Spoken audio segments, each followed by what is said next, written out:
ஒருத்தன் குளத்துக்கிட்டக்க ஒரு கண்ணாடியை காமிச்சு ஏதோ பண்ணிட்டே இருந்தான். அந்த பக்கம் போன பெரியவர் கேட்டிருக்காரு, தம்பி என்னப்பா பண்ணிட்டு இருக்க, குளத்துக்கிட்ட கண்ணாடியை காமிச்சிட்டு என்னப்பா பண்றேன்னு.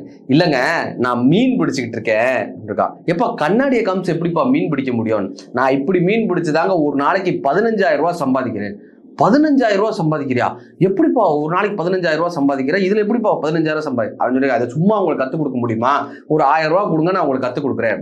அவர் யோசிச்சிருக்காரு, ஒரு நாளைக்கு 15,000 ரூபாய்னா ஒரு மாசத்துக்கு எவ்வளவு வரும்? ஆஹா, 1,000 ரூபாய் தானே கொடுப்போன்னு 1,000 ரூபாய் கொடுத்துட்டு எப்படிப்பா அந்த மீனை பிடிப்பேன் அப்படின்னு சொல்லியிருக்கான். இந்த சூரிய ஒளி கண்ணாடியில பட்டு அந்த ரெஃப்ளெக்ஷனை அப்படியே அந்த மீன் மூஞ்சில காட்டுவேன். மீனுக்கு அந்த சூரிய ஒளி பட்டோனையும் அப்படியே தலை கிரு கிரு கிரு கிரு கிருன்னு சுத்தும். நான் உடனே பிடிச்சி கூடையில போட்டுருவேன். என்னை பார்த்தா உனக்கு பைத்திய மாதிரி தெரியுதா? அவர் கேட்டிருக்காரு அந்த பெரியவர். என்னை பார்த்தா உனக்கு ஏமாறுற மாதிரி தெரியுதா? அது எப்படிப்பா சூரிய ஒளி பட்டா மீனுக்கு தலை சுத்தம், அதை தூக்கி நீ எப்படிப்பா கூடையில போட முடியும்?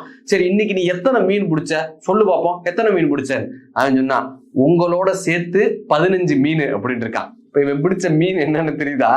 குறுக்கு வழியில் வாழ்வு தேடிடும் குருட்டு உலகமடா, இது கொள்ளையடிப்பதில் வல்லமை காட்டும் திருட்டு உலகமடா, தம்பி தெரிந்து நடந்து கொள்ளடா, இதயம் திருந்த மருந்து சொல்லடான்னு கண்ணதாசன் ஐயா. Download ShareChat.